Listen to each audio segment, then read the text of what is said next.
Our hearts beat to the city streets.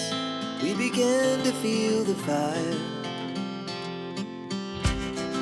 We rise like tall buildings as the chemicals they take us higher. আমাদের কাহিনীতে তোমাদের সবাইকে অনেক welcome. কেমন আছো তোমরা সবাই? আমরা কিন্তু বেশ ভালো আছি। বাড়ি যাবার আগে এটা আমার লাস্ট মঙ্গলবার, তাই ভাবলাম আজকে ঠাকুরকে একটু রেঁধে ভোগ খাইয়ে যাই। সবসময় যে দিতে পারি সেটা তো না, সেটা তোমরা জানোই, কিন্তু যতটা পারি চেষ্টা করি। তাই অভিক আজকে অফিসে গেছে আর আমি একা একাই আজকে বাজারের এখানে এসেছি। কিছু সবজি নিয়ে নিয়েছি আর এখান থেকে নিয়ে নিলাম কিছু ফুল।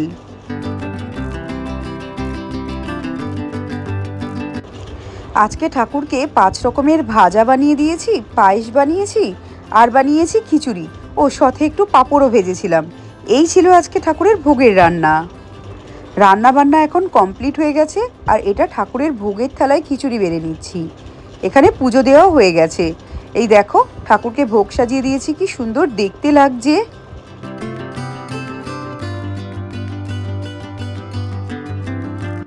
কালকে বাড়ি যাচ্ছি, তাই আজকে ক্লাউড কিচেনের সমস্ত জিনিসপত্র যতক্ষণ না শেষ হয় ততক্ষণ দোকান খোলাই রেখেছি।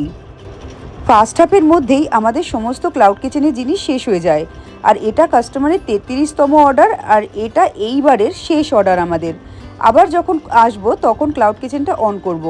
সমস্ত জিনিস শেষ হয়ে গেছে সেটা বলা ভুল, সামান্য কিছু জিনিস রয়ে গেছে, সেটা আমরা দুজনেই খেয়ে নিচ্ছি। যেমন আলু পরোটা বেঁচে গেছিলো, তো আলু পরোটাটা এখানে বানিয়ে নিচ্ছি, আমি আর অভিক দুজনে মিলেই খেয়ে নেব।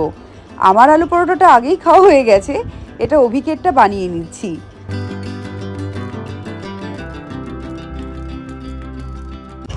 আমার খাওয়া হয়ে গেলেও কি হবে, অভিকের পাশে কিন্তু আমায় বসতেই হয়। ও আবার একা একা বসে খেতে একটু আপত্তি করে, তাই জন্য একসাথেই বসেছিলাম। বসে বসে গল্প করছিলাম, করতে করতে হঠাৎ মনে পড়লো অনেক কাজ বাকি করে আসি। তাই রেডি হয়ে এখন যাচ্ছি মাছ বাজারে। মাছ বাজারে যখন বেরোচ্ছি তখন দেখি রাস্তায় এক পাল ভেড়া যাচ্ছে। দেখো সারি সারি ভেড়া, আর ভেড়াগুলোকে দাঁড়িয়ে দাঁড়িয়ে কুকুরগুলো দেখছে।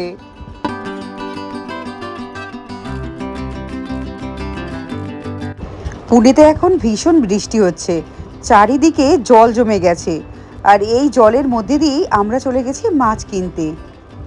অভিকের জন্য খালি মাছ রান্না করে রেখে যাব, তাই মাছ বাজারেই গেছি। সবজি বাজার, ফল বাজার কিছুই করিনি এবার।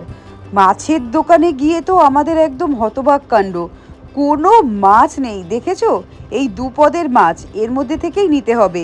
ওই মাছটা অভিক খায় না, আর চিংড়ি মাছ ছিল শুধু। তো বললাম তাহলে চিংড়ি মাছই দিয়ে দাও হাফ কিলো মাছই রান্না করে রেখে যাব ওই 1 সপ্তাহের জন্য।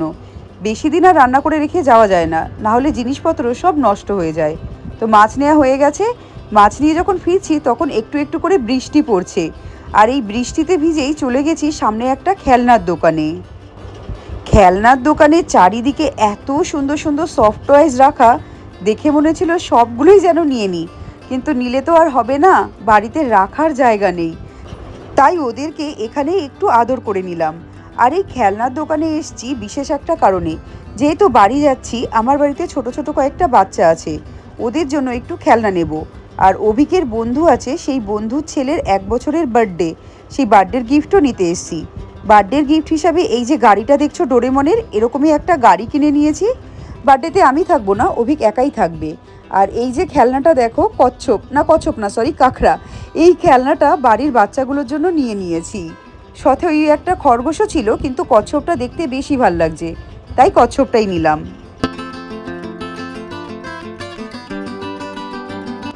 আজকে দুপুরবেলা মাটন নিয়ে এসেছিল অভিক। মাটন দিয়ে দুপুরবেলা তো হবেই, রাত্রেও হয়ে যাবে, সেই হিসাবে আমরা বেশি করেই মাটন এনেছি। আর মাটন দুপুরবেলা হলে না আমার পোলাও খেতে ভীষণ ভাল লাগে, তাই এখানে বাসন্তী পোলাও বানিয়ে নিচ্ছি। বাসন্তী পোলাও এইভাবে বানিয়ে নিতে আমার ভীষণ ভালো লাগে, একদম শর্টকাটেও হয় আর খেতেও ভালো।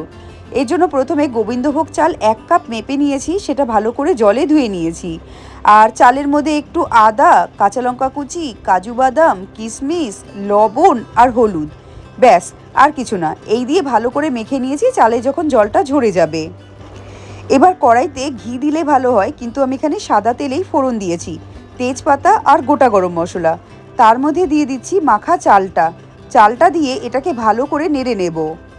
চালটা দেখো ভাজা ভাজা হয়ে পুরো একদম শুকনো হয়ে যাবে, তখন এর মধ্যে জল দিচ্ছি। আমি গরম জলটাই ব্যবহার করি, আর 1 কাপ যেহেতু চাল নিয়েছি তাই 2 কাপ জল দিলাম। জল দিয়ে এবার ঢেকে দেব। জলটা কিছুক্ষণের মধ্যেই শুকিয়ে যাবে। জলটা যখন শুকিয়ে গেছে তখন এর মধ্যে দিয়ে দিচ্ছি ঘি আর চিনি। চাল কিন্তু সিদ্ধ হওয়ার পরেই চিনি দেবে, নালে আগে যদি চিনি দাও না তাহলে চালটা সিদ্ধ হবে না, কেমন একটু চাল চাল থেকে যাবে। এবার গ্যাস বন্ধ করে সব কিছু দিয়ে ঢাকা দিয়ে দিয়েছি। ঢাকা দিয়ে এখন 15 মিনিট রেখে দেব। আর এদিকে মাটনও তৈরি। মাটনে কিন্তু আমার গোটা রসুন খেতে এখন ভীষণ ভালো লাগে, তাই ওই গোটা রসুনটা আমার জন্য দিয়েছি। আর এদিকে পোলাওটাও তৈরি হয়ে গেছে। ব্রেকফাস্টটা একসাথে করতে পারিনি ঠিকই, তাই লাঞ্চটা দুজনে একসাথে বসেই করলাম। এটা যে রান্নাটা দেখছো এটা শনিবার সকালের। আমি বাড়িতে আসার আগে অভিকের জন্য 1 সপ্তাহ বলেছিলাম না রান্না করে রাখবো, তো ডাল, ডিমের ঝোল আর মাছ রান্না করে এসেছি। বাকিগুলো আর ভিডিও নেওয়ার কথা আমার মনে ছিল না। আর এই যে ব্যাগ ঠ্যাগ প্যাকিং করে একদম বাইরে রেখে দিয়েছি, এখনই বেরিয়ে যাব। অভিকের মনটা ভীষণ খারাপ। আর সমস্ত কিছু আমি একটু একটু করে ক্লিপিং নেব ভেবেছিলাম, কিন্তু মনে ছিল না। মানে তাড়াহুড়ো করে সমস্ত প্যাকিং করা, তারপর রান্না করা না, এইসবের মাঝে মাথা থেকে পুরো নেমেই গেছিলো যে একটু ভিডিও নেব। তো ঠাকুর নমস্কার করে এবার বেরিয়ে পড়ছি।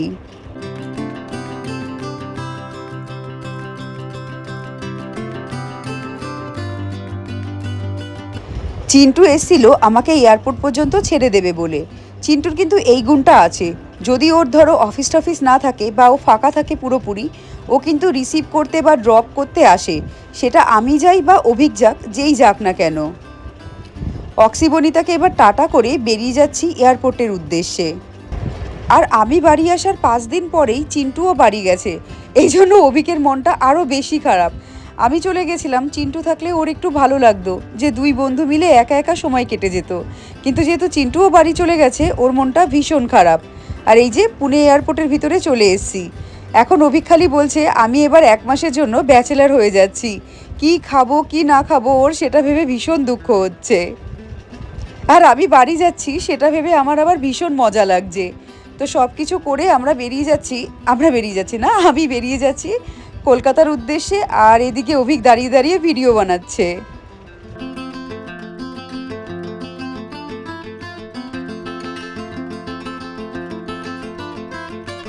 ডাইরেক্ট ফ্লাইট হলে আমার পুনে থেকে কলকাতা পর্যন্ত 2 ঘন্টা ওই 10-15 মিনিট পর্যন্ত লাগে, কিন্তু আমার ভায়া তোমার ভুবনেশ্বর ছিল, সেই কারণে আমার 4.5 ঘন্টার ফ্লাইট জার্নি ছিল।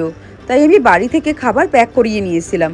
আমি কিন্তু প্লেনে খুব একটা খাই না, খুব খিদে পেলে বা খাবার টাবার না থাকলে তখনই, কারণ প্লেনের খাবার আমার অনেক বেশি কস্টলি লাগে। তাই আমি বাড়ি থেকেই প্রেফার করি খাবার নিয়ে আসার। খেয়ে দিয়ে একটু ওয়েট করছিলাম, তখনই দেখি আমাদের বোর্ডিং স্টার্ট হয়ে গেছে। তো বোর্ডিংয়ে এখানে লম্বা একটা লাইন, জোন জোন করে ঢোকানো হচ্ছিল। তো আমার মিডলে ছিল। এবার আমি চলে যাচ্ছি প্লেনের দিকে। ওই প্লেনটা আমাদের না, আমাদের এপাশে দাঁড়িয়েছিল বাঁ দিকে ওই প্লেনটা। আমার পুনে থেকে 6:30টায় ফ্লাইট টেক অফ ছিল, আর ভুবনেশ্বর হল্ট করেছে তখন 8:30 মতন বাজে।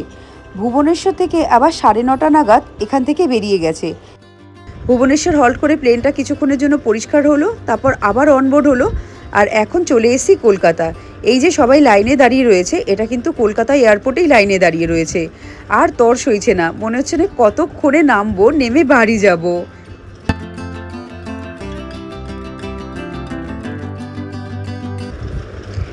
আমার মুখের হাসিটা দেখছো? চলে এসেছি যেহেতু বাড়ির কাছাকাছি, সেই জন্য এত খুশি আমি। বাপের বাড়ি আসলে বোধহয় সব মেয়েরাই এত খুশি হয়। বেরিয়ে তো যথারীতি ক্যাব নিতেই হয়, কিন্তু এখানে ক্যাবের যা এক্সট্রা চার্জ, ওহ দেখেই মাথা গরম হয়ে যায়। মানে তোমার বেরোলে পরে ওরা এক্সট্রা চার্জ করবেই, যতটাই অ্যামাউন্ট দেখাক না কেন। যাই হোক, এক্সট্রা চার্জ হোক আর যাই হোক, রাত্রেবেলা এসছি যেহেতু তোমাকে এক্সট্রা চার্জ দিয়েই যেতে হবে। তো রাস্তায় দেখি জল জমে রয়েছে। ভাই বলল আগের দিন প্রচণ্ড বৃষ্টি হয়েছে, তাই রাস্তায় জায়গায় জায়গায় জল জমে গেছে। আর হ্যাঁ, আমাকে কিন্তু এয়ারপোর্ট থেকে রিসিভ করতে ভাই এসছিল। ওহ, কতদিন পর এই রাস্তা, এই আলো, এই গাছপালা যেন দেখলাম। আর এই যে দেখতে দেখতে আমাদের গলিতে ঢুকে যাচ্ছি। এই গলি দিয়েই সোজা গেলে পরে আমার বাড়ি। আমার মা বাবা এখন মনে হয় সবাই রাস্তায় দাঁড়িয়ে রয়েছে, আমার জন্য অপেক্ষা করছে। যেমনটা ভেবেছিলাম তেমনটাই, মা রাস্তায় চলে এসছে সূর্যকে নিয়ে। আর কি খুশি দেখে! এটা হচ্ছে আমার দাদার ছেলে সূর্য। দেখো পিসিকে পেয়ে তার আনন্দ দেখো। আর এই যে যেই খেলনাটা এনেছিলাম না, তোমাদের দেখিয়েছিলাম, দেখো খেলনাটা পেয়ে বাচ্চার আনন্দ, এটাই ভালো লাগে দেখতে। ওরা কি বোঝে না এই খেলনা জিনিসপত্রগুলো, দেখো কি খুশি ও।